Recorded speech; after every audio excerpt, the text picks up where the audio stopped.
ये जो सूर्य है, अब इस सूर्य का जो भी विमान है, रथ चलता है, तो उसकी ये जो है उसके पीछे उस प्रकार से आप देखेंगे ये पृथ्वी काय के एक केंद्र। अब इनकी जो प्रकाश की धारा निकलती है, लाइट इनकी निकल रही है, क्या लाए, सूर्य तो अपने अपने अपना अंदर है, वो तो विमान है, तो उनके पैलेस बने हुए, भवन बने हैं, देवता है, लाखों हैं, वो तो रहते हैं, वो उसके अंदर, उनको कोई लेना देना नहीं है, उनको कोई लेना देना नहीं। तो ये अपनी तरफ से ये जो आतप नाम कर्म के जीव, इनका काम है सब, ये प्रकाश कर रहे हैं। ध्यान रखना, इनका जो नेचर, मैंने एक एग्जाम्पल दिया था अमन जी, जुगनू का। जैसे जुगनू का प्रकाश कैसे फैलता है ना, वैसे सूर्य का, चंद्र का, ग्रहों का, नक्षत्रों का, ताराओं का ये नेचुरल प्रकाशमान है। इसलिए इनको ज्योति, ज्योति मतलब क्या, इनकी ज्योत जो प्रकाश की तरह से फैलती है, इसलिए उनको ज्योतिषी देवता कहें। हालांकि उनको करना कुछ नहीं है, वो ये नहीं बैठे हैं कि रात दिन अपना प्रकाश करने के लिए कुछ अपना कर रहे हैं, ऐसा कुछ नहीं है उनके लिए, सोचिए आप। तो ये जो विशेषता बताई है, अब क्या कहें, इधर तो प्रकाश निकल रहा है, इधर देखिए आप, इधर एक तरफ तो जो है इनका प्रकाश की किरणें निकल रही है इनके कारण, और इधर ये वापिस अपनी तरफ से गति करता जा रहा है। अब जैसे जैसे इनकी गति होगी, और ये है हमारी पृथ्वी सब। अब ये पृथ्वी जो है, अब पृथ्वी के ऊपर प्रकाश की किरणें पड़ेगी। अब ये जो किरणें यहाँ पर पड़ने वाली है, अब आप इनको मेजरमेंट करना है आपको। तो ये आपको देखना है कि हम कैसे इनका मेजरमेंट करेंगे।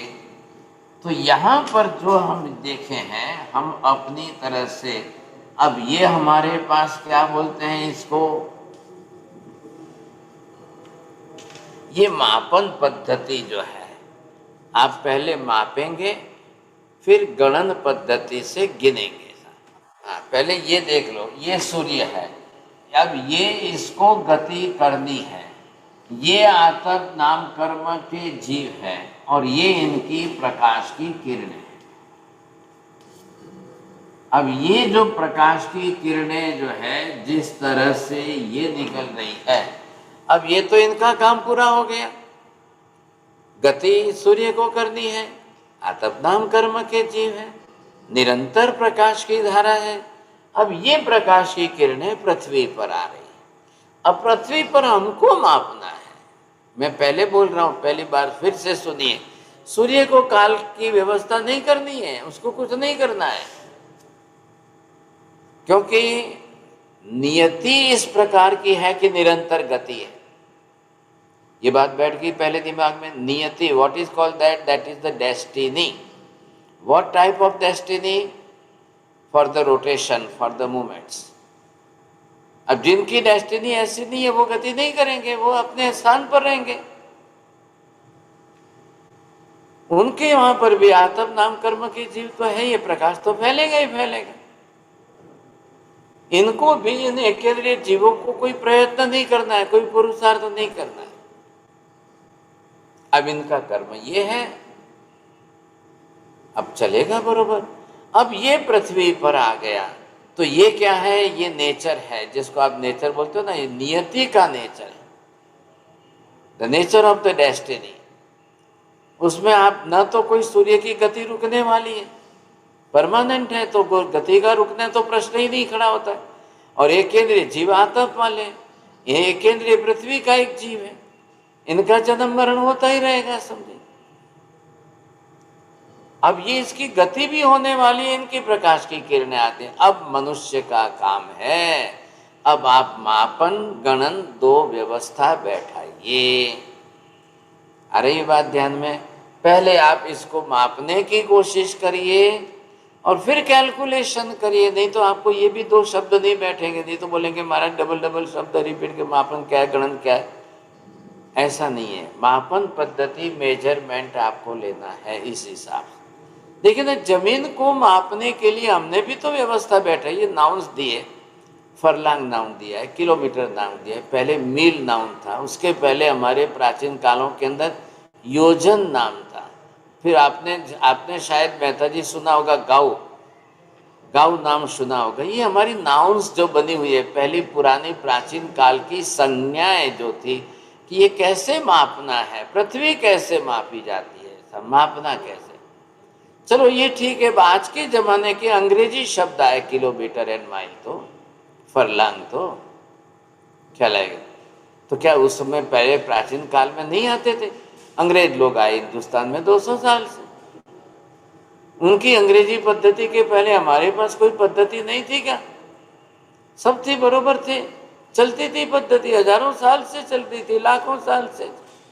अब आदिनाथ भगवान को हुए आज अरबों बरस बीत गए हैं।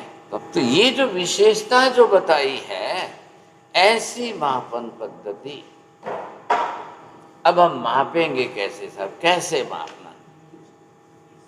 अब आप जो है मेहता जी कभी जयपुर गए हैं?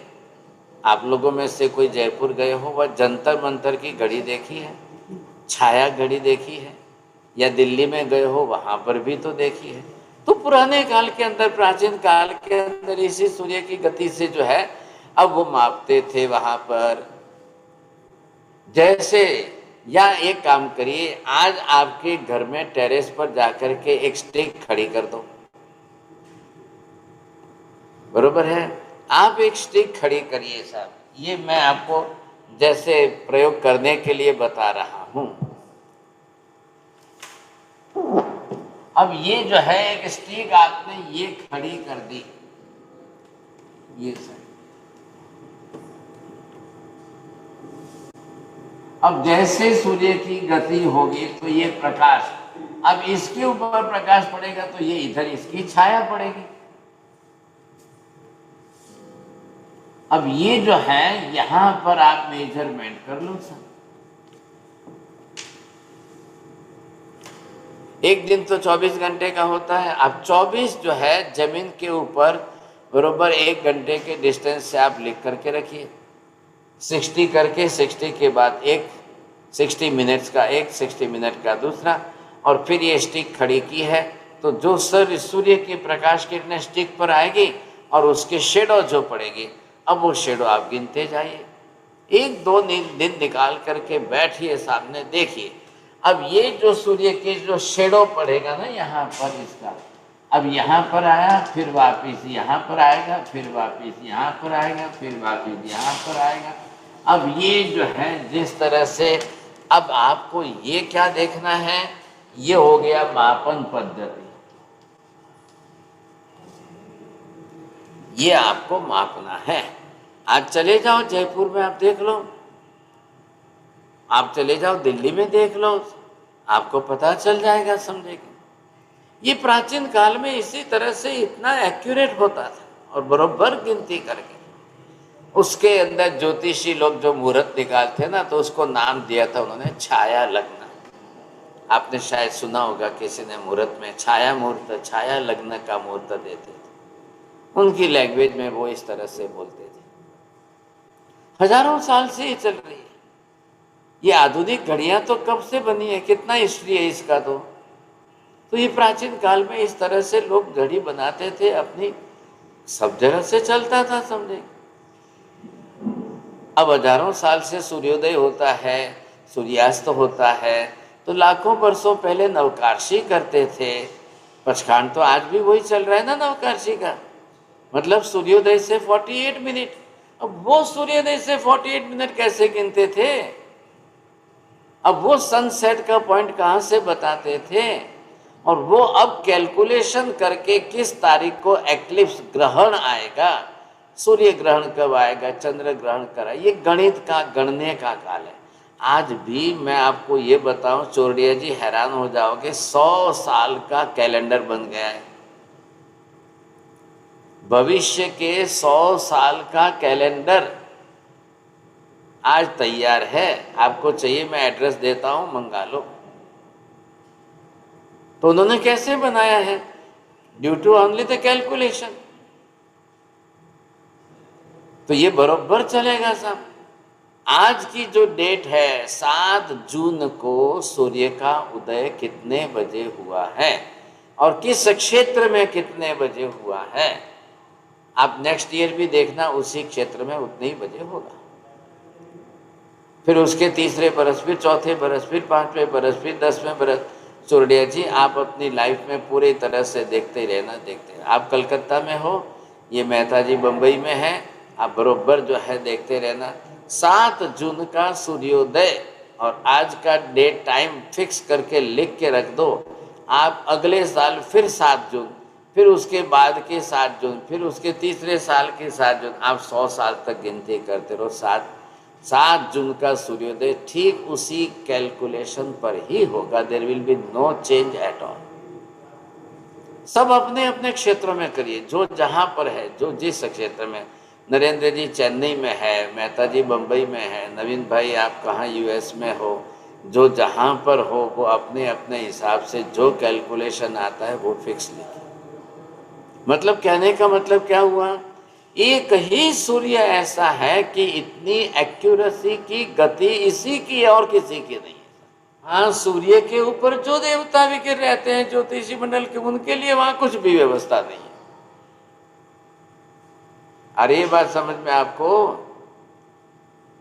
सूर्य का विमान इतना विस्तार वाला है और वहां उसके घर में उनके वहां रहने वाले लाखों लोगों के लिए कोई दिन रात नहीं है। वहां उनके लिए कोई टाइम की व्यवस्था नहीं है, कुछ भी नहीं है उसमें रहने वालों के।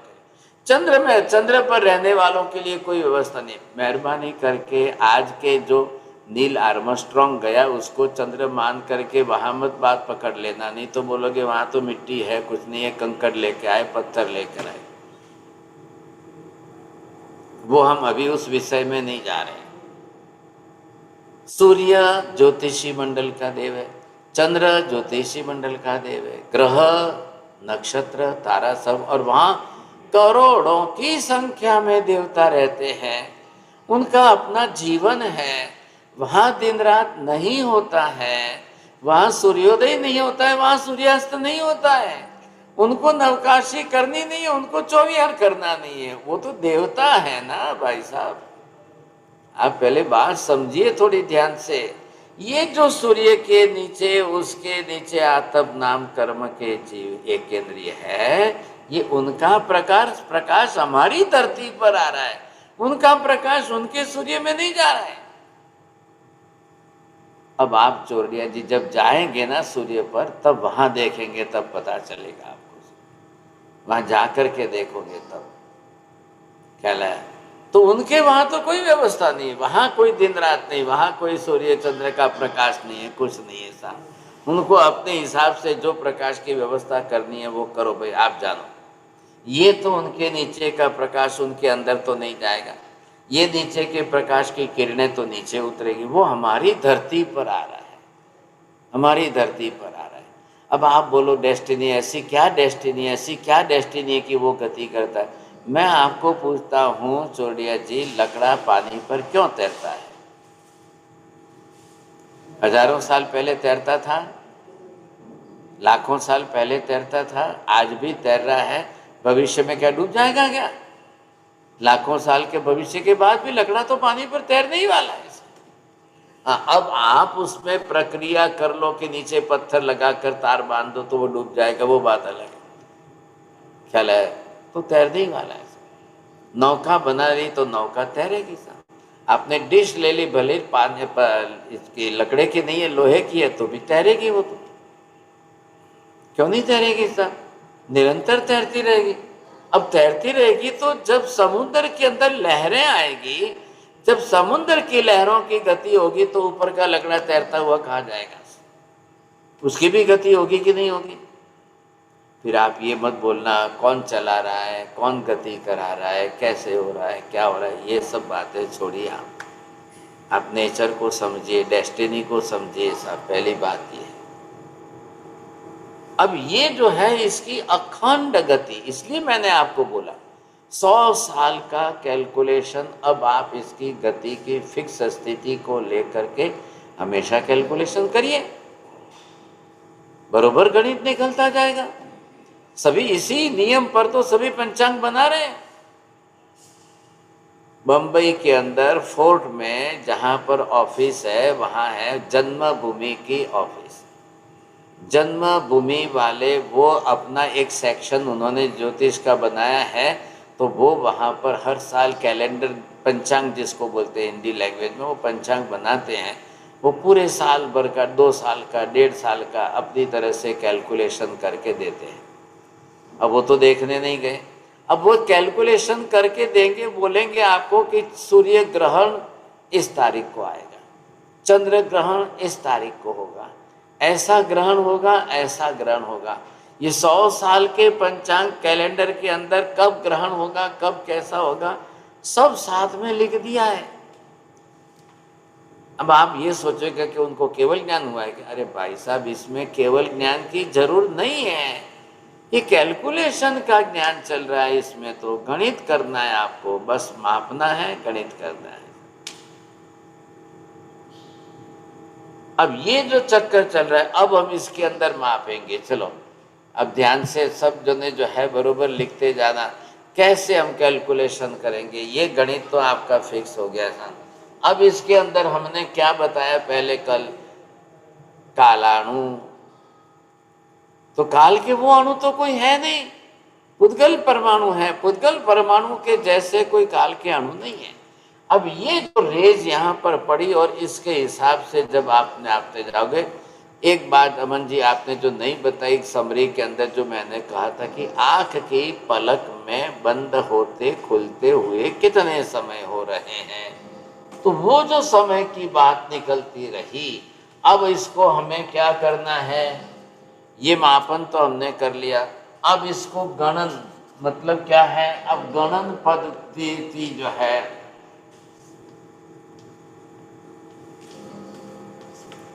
अब ये जो गिनना है हमको, अब गणित के हिसाब से हम चलेंगे। अब कैसे आप कैलकुलेशन कैसे करोगे, तो ये जो कैलकुलेशन करेंगे हम, अब इसके अंदर सबसे पहले एक समय ले लिया।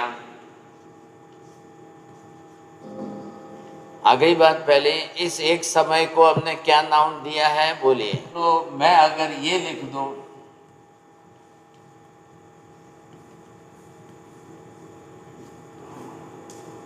अनडिवाइडेड, ये फिक्स हो गई बात पूरी।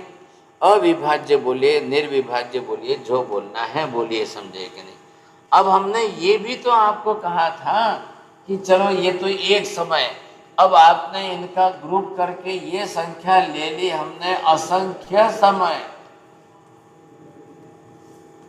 यहाँ पर देख रहे हैं व्यवस्था, जो देख रहे हैं ख्याल आया कि नहीं। अब ये एक समय, यहाँ केवलियों ने जो नाउन्स, नाउन्स मतलब संज्ञा, वो हमको पहले ध्यान में लेनी है कि जैसे उन्होंने नाउन संज्ञा दी है तो उनके हिसाब से असंख्य समय बरोबर एक आवली का।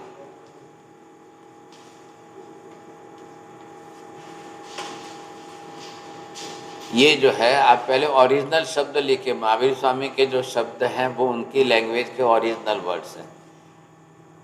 तो क्या हुआ यहाँ पर, अभी समय नहीं है, अब समय में बदल गए, असंख्य समय का कैलकुलेशन किया, उसके हिसाब से एक आवली का। हमारे यहाँ पर मिनट, सेकंड, आवर्स ये शब्द नहीं है। तो प्राचीन काल में केवलियों की लैंग्वेज में क्या शब्द थे, तो मेरा कर्तव्य है वही ओरिजिनल शब्द आपको बताना, नहीं तो ख्याल ही नहीं आएगा, समझे कि नहीं। अब ये हो गई एक आवली का, हो गई एक संज्ञा है इसको। मतलब क्या हुआ, हमारी आंख का बंद होना खुलना कितने में होगा, वो कितने में होने वाला है, एक आवली का। तो आप सेकंड पर मत जाना, सेकंड की बात मत करना, आपको ये देखना। तो इसलिए अब ये एक आवली का हो गई। तो अब ये कैलकुलेशन दिया है, आगे थोड़ा सा चलिए हम। अब ये जो है,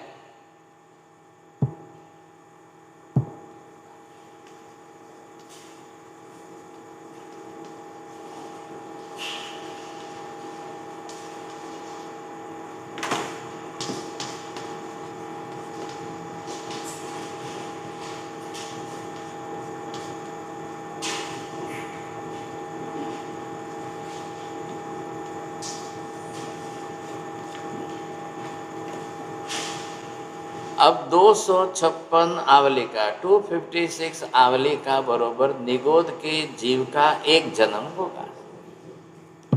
आगे बात ध्यान में, थोड़ा समय भी देखेंगे आप। तो एक लाइफ, निगोद में कितनी लाइफ है, कितने जीव हैं?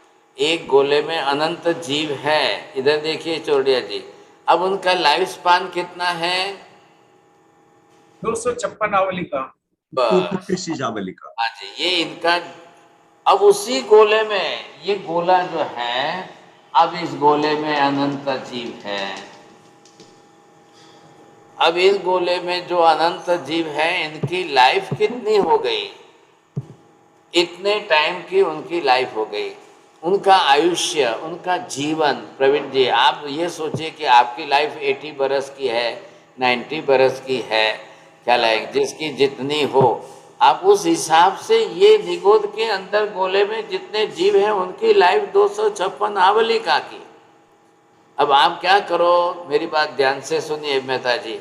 आप एक मिरर के सामने बैठिए, क्या, और सामने कैमरा रखिए, और फिर आप आँख को बंद करिए खोलिए, बंद करिए खोलिए, बंद करिए खोलिए, समझे कि नहीं? Just blinking of your eyes. अब आप 256 टाइम जो है मन में गिनते जाइए, गिनते जाइए, गिनते जाइए, बंद करके खोलते जाइए। 256 पर स्टॉप। ये मर गए जी। अब मर के कहाँ जाएंगे? इनको जाना कहाँ है? फिर उसी में उत्पन्न होना है। फिर वापिस जो है जन्म मरण, फिर वापिस जन्म मरण, फिर वापिस जन्म मरण, फिर वापिस जन्म मरण। अब ये इनका चक्कर चलता रहेगा। अब देखिए, मैं एक बात पहले ही कह देता हूँ कि केवली के सिवाय तो ये कोई नहीं देख सकता है। अनंत केवल दर्शन है, अनंत केवल ज्ञान है।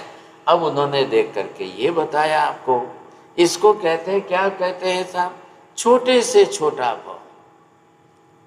पूरे संसार के अंदर सबसे छोटे से छोटा जन्म किसका है? निगोद का है। ये केवली के भाषा का मैं शब्द लिखता हूं, हम इसको कहते हैं एक क्षुल्लक भाव।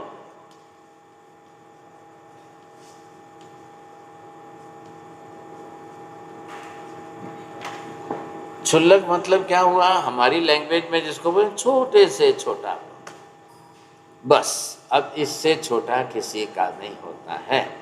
कल आप बोलोगे 100 आवलिका का किसी का होता है क्या? 50 आवलिका का किसी का होता है क्या? नहीं होता है। अब आप अपनी तरह से, मैंने आपको प्रयोग बता दिया। आप सामने कैमरा रखो और मिरर रखो और बैठ जाओ।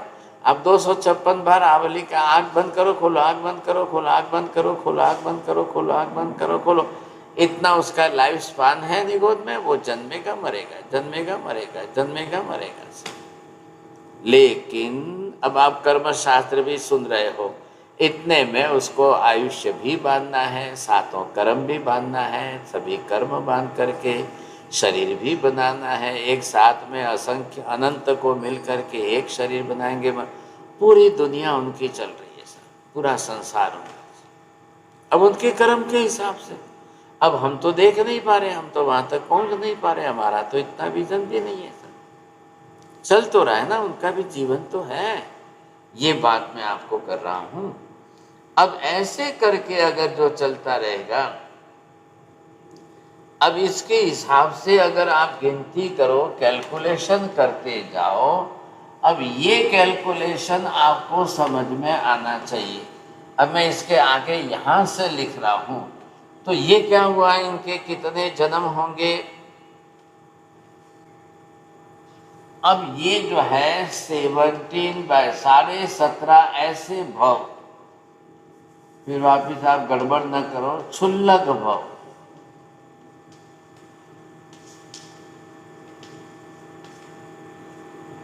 ये इनके ऐसे जो है 17.5 भव जो मैंने लिखा है, तब हमारा जो है चल करके एक श्वास पूरा होगा।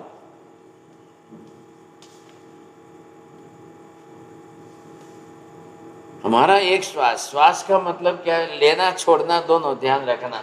या तो आप पूरा लिखिए शब्द,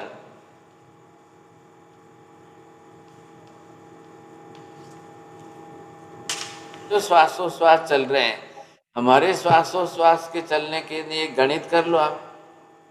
तो उनके तो 17.5 में हो गए। आप एक श्वास लोगे छोड़ोगे, इतने में ये निगोद के जीव 17 बार जन्मेंगे मरेंगे, 18वीं बार जन्मेंगे। अभी आयुष्य पूरा नहीं हुआ, इसलिए कहते हैं 17.5 से। अब जन्म मरण तो रुकने वाले नहीं है, होना ही होना है, होते ही रहना है, होते ही रहना है। इसलिए कहते हैं नरक के अंदर इन जीवों को 1 मिनट की सुख शांति नहीं है। अब इतना फास्ट जन्म मरण चलता रहेगा, बेचारे क्या करेंगे। और इसलिए केवल ज्ञानी कहते हैं कि नरक की अपेक्षा निगोद में अनेक गुना दुख है। बोले एक श्वास, अब ऐसे हम 7 श्वासोश्वास ले लें साहब।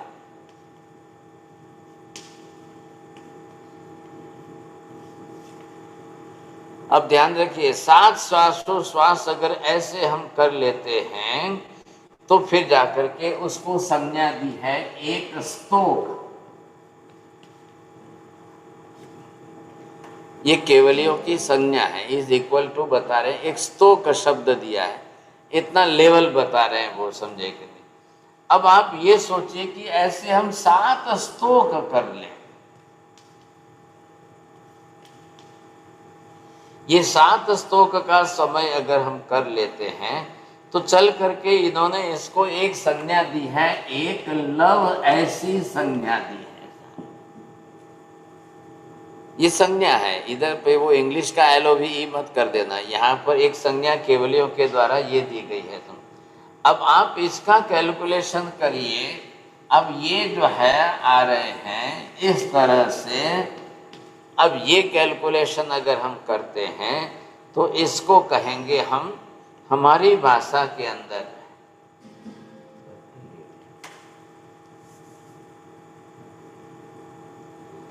हाँ जी, तो इसके हिसाब से अगर आप ये देखेंगे वो हो गई एक घड़ी।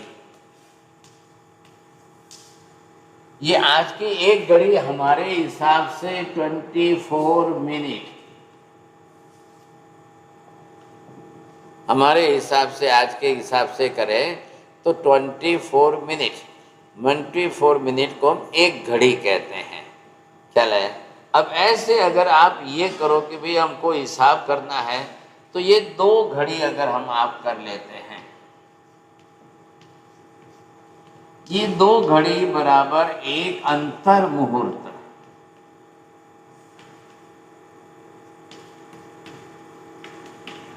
ये जो है माप आया कितना, अंतर मुहूर्त का। ये अंतर मुहूर्त मतलब क्या हुआ, आपके हिसाब से आप कैलकुलेशन करेंगे 48 मिनट। अब इसको हमारे लिए माप करके गणित दिया है कि इतने प्रमाण में आपको जो है एक अंतर मुहूर्त जो हुआ इस 2 घड़ी का, आपको इतना टाइम सामयिक में देना है। अब एक सामयिक जो अगर हमारी हम होती है करते हैं, इतना टाइम आपको सामयिक में, इसलिए ये कैलकुलेशन किया है कि 48 मिनट की 2 घड़ी तो आपको देनी है, समझेंगे। ये कैलकुलेशन आप समझिए, कोशिश करिए ये समझने की। अब ये जो 2 घड़ी का काल चला, अब इसमें आप देखिए कि ये प्रमाण जो है साहब जी 3811 लव है ना? नहीं, 11 नहीं, ये आधा है, आधा, ये जैसा आधा है। अब यहाँ आप देखिए कि ये जो 2 घड़ी की बात आपने की, तो 2 घड़ी जो हमने कहा है 48 मिनट, अब 2 घड़ी के 48 मिनट के हिसाब से हम ये कैलकुलेशन करने जाए तो इसके अंदर आपकी टोटल आवलिका कितनी हुई?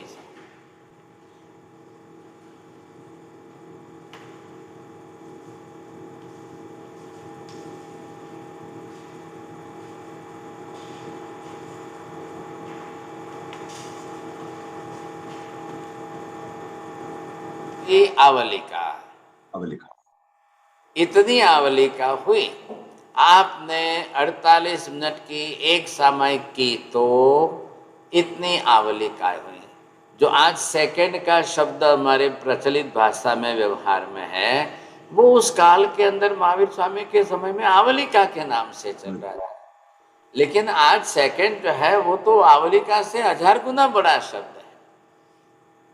यहाँ आवलिका तो बहुत, मतलब सेकंड से 1000 गुना छोटा शब्द है। लास्ट तो हमने देख लिया, समय। लास्ट शब्द तो एक समय का है।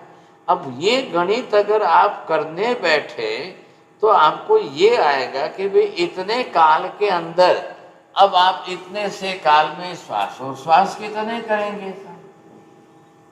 अब इतने काल के हिसाब से अगर आप ये करने जाए, अब इसके हिसाब से हम श्वासोश्वास का गणित कर लेते हैं साहब, तो ये हमको ख्याल आ जाएगा।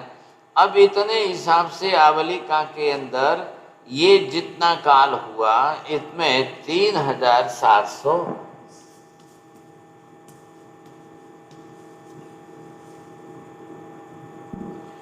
ये 3000, हाँ, ये इतने आवलिका इधर से आप ला दीजिए। अब इसके अंदर इतने प्रमाण में 3773 जो है ये श्वासोश्वास हुई। अभी एक मूर्ति चल रहा है, एक अंतर मूर्त के हिसाब से ही गाड़ी चल रही है, समझे। अब इसमें अगर आप गिनती करने जाओ तो इतने काल के अंदर या तो यही काल फिर से लीजिए या ये काल आप फिर से लीजिए, तो इसके अंदर आपको ये देखना है कि इसके अंदर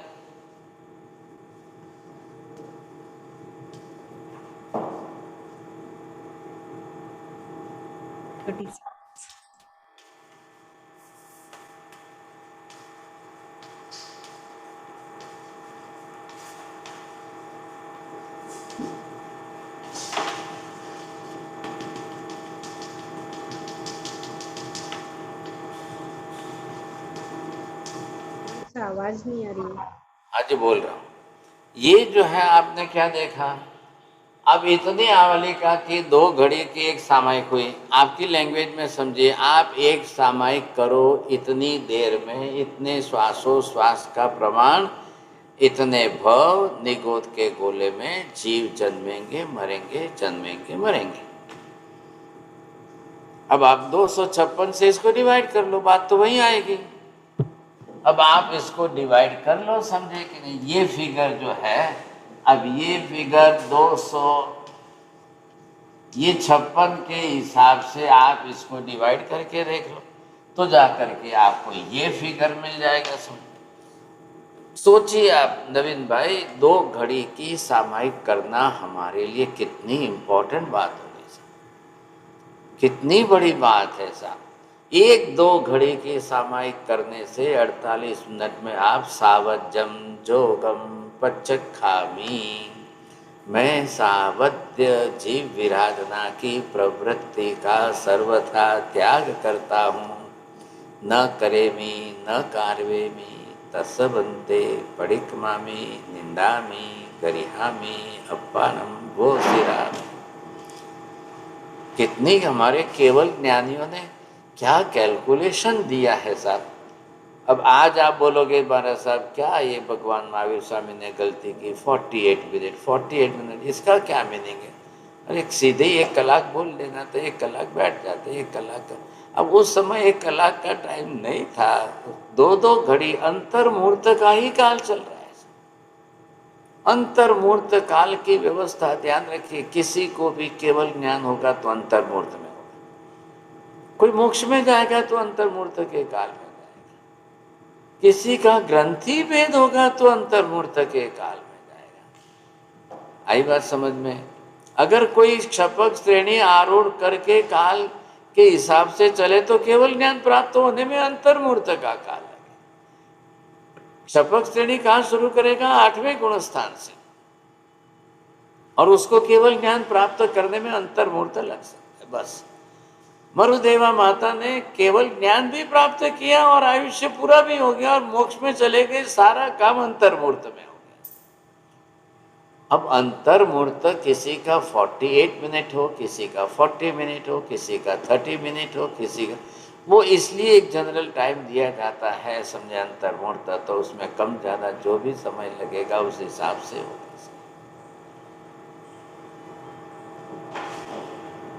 अब हम अंतर्मुहूर्त के इस 48 मिनट का कैलकुलेशन जो है हमारे कर्म के लिए कर लेते हैं। अभी तो मैंने किया टाइम का,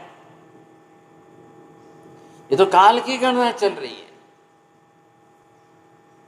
अब हमारे कर्मों के हिसाब से आप इसका कैलकुलेशन करके देखिए, अब आपको ये ख्याल आ जाएगा हम भी तो कर्म क्षय कर रहे हैं ना, तो आप कैसे करोगे।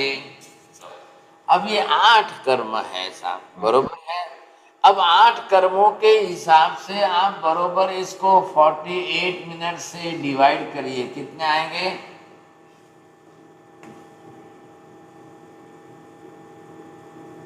बरोबर देखिए इधर, अब ये 6 आ गए, मतलब क्या हुआ। अब आपका हिसाब करिए सर, अब यहां तक हमने ये गिना है 48 मिनट का। अब आपको इसको डिवाइड करके 1 2 3 4 5 6 7 8, अब ये जो है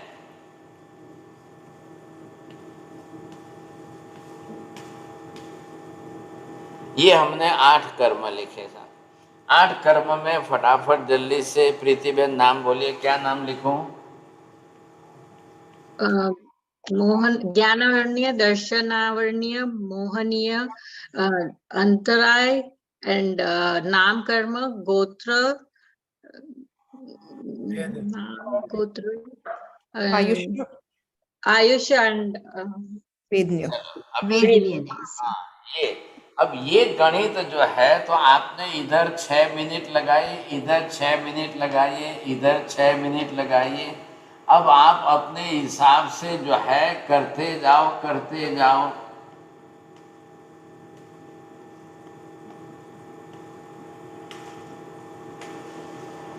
हो गया आपका काम पूरा। क्या किया मरुदेवा माता ने, क्या किया। अब भूतकाल का इतिहास उठा के देख लो था। भूतकाल के इतिहास में जब आप जाकर के देखेंगे, 2 घड़ी के अंदर तो कितनी आत्माओं ने ग्रंथि भेद किया है, कितनी आत्माओं ने केवल ज्ञान प्राप्त किया है, कितनी आत्माओं ने क्षपक श्रेणी आरूढ़ होकर के चारों घाती कर्मों का क्षय किया है, कितनी आत्माओं ने 2 घड़ी के अंतर मुहूर्त में तो मोक्ष प्राप्त किया है। कितना काम होता है।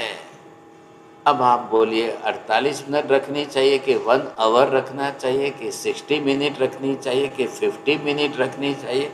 अरे भाई साहब, बहुत कैलकुलेशन से चल रहा है, हम नहीं जानते हैं, ये बात अलग है। महावीर स्वामी के टाइम में भी 2 घड़ी की सामयिक का व्यवहार था। आज अभी महाविद्य में चले जाओ, वहां पर 2 घड़ी की सामयिक का व्यवहार चल रहा है। हमको यहाँ पर सूर्य उदय होने के 48 मिनट बाद ही नवकाशी करनी है। कितना बड़ा गणित बताया, सोचिए आप, कितना कैलकुलेशन दिया है। How the Jainism is more scientific religion. आप समझिए, हम नहीं जानते हैं, नहीं समझते, वो बात अलग चीज है। ये तो मैंने कर्म की बात ली, अभी तो हम टाइम थ्योरी सीख रहे हैं, तो पहले वो टाइम का सीख लो।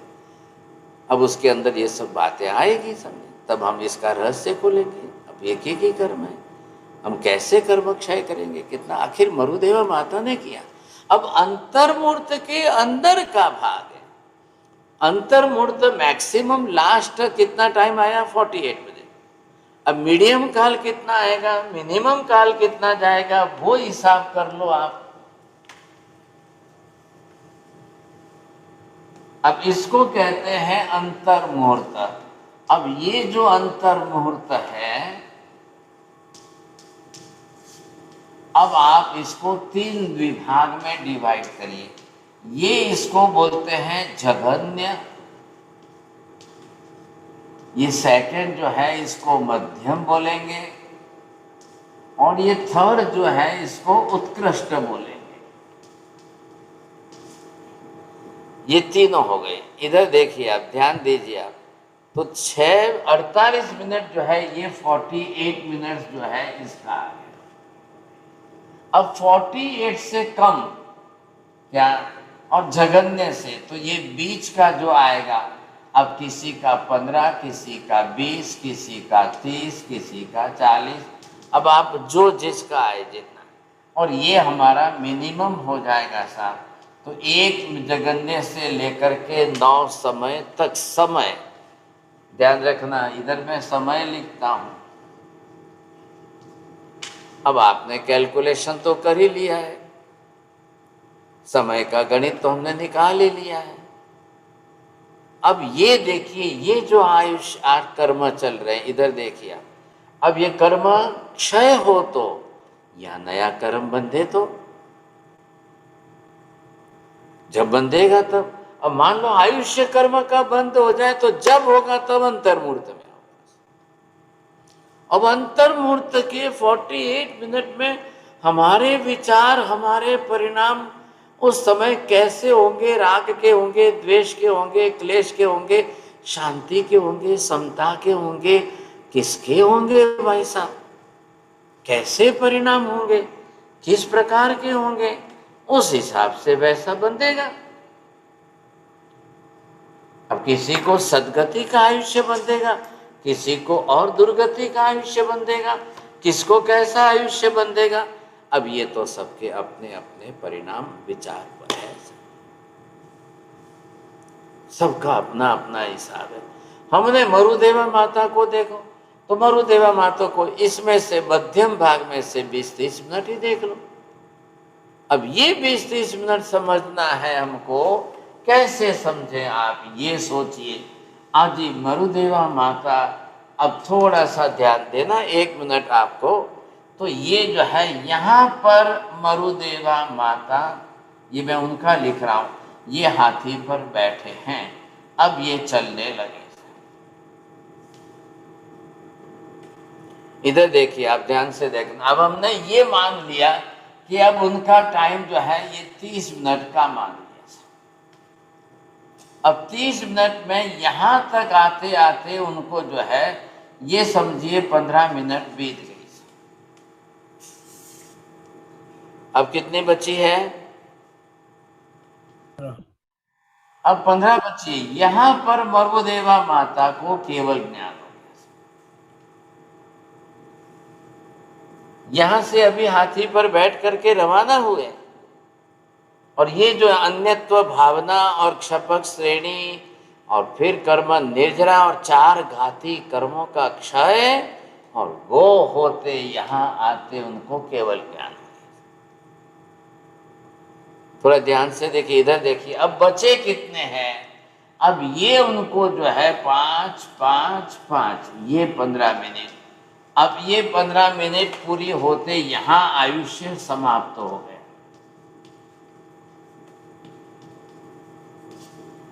अब जैसे ही आयुष्य समाप्त हो गया तो इसमें बाकी के 4 कर्म, इसमें 4 घाती कर्मों का क्षय किया, ये 4 अघाती कर्म का क्षय करके उनकी आत्मा सीधी मोक्ष में चली।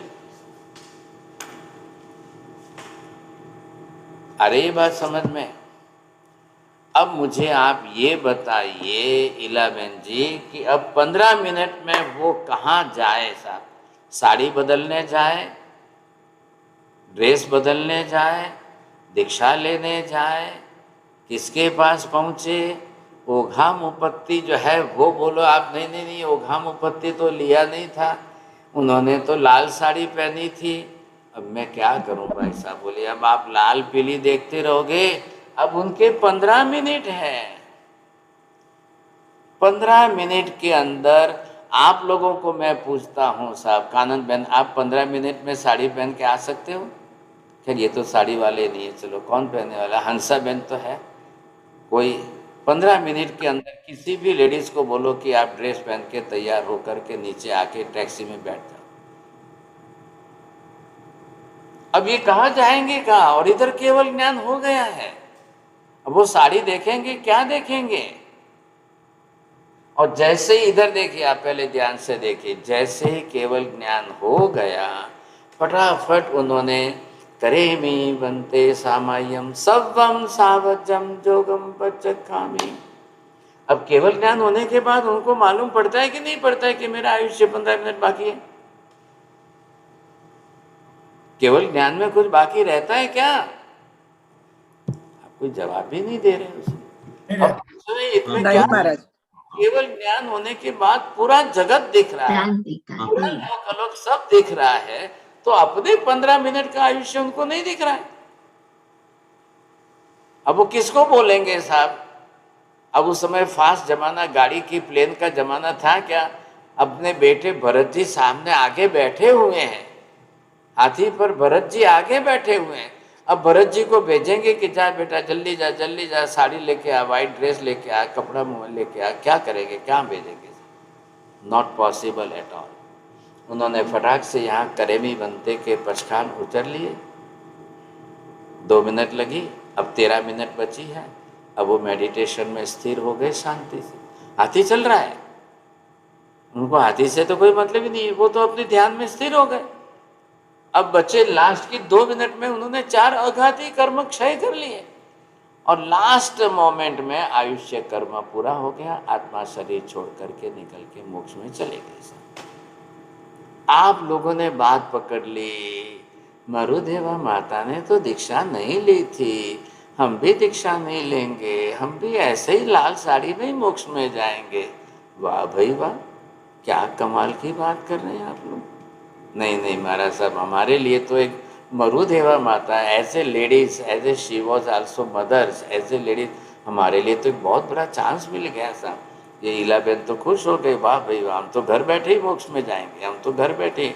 चलो ये कल बोलेंगे हम भी एक हाथी पर बैठ जाएंगे, एक एलिफेंट तो मिलता ही है ना वहाँ पर भी, तो एक एलिफेंट पर बैठ करके एक राइड ले करके चले जाओ, फिर बोलो हमारा भी मोक्ष में हो जाएगा, एक से लाल साड़ी पहन के बैठ जाओ एलिफेंट पर। क्या बात करते हो महावीर स्वामी, ये लाल साड़ी और एलिफेंट को इम्पोर्टेंस नहीं देते हैं। आत्मा अपने कर्मों का क्षय कैसे करती है, 4 घाती कर्मों का क्षय कैसे होता है, एक अंतर मुहूर्त के काल में आप क्या क्या साध लेते हो, ख्याल आया कि नहीं? ये बात है आज का समय समझने के लिए। देखिए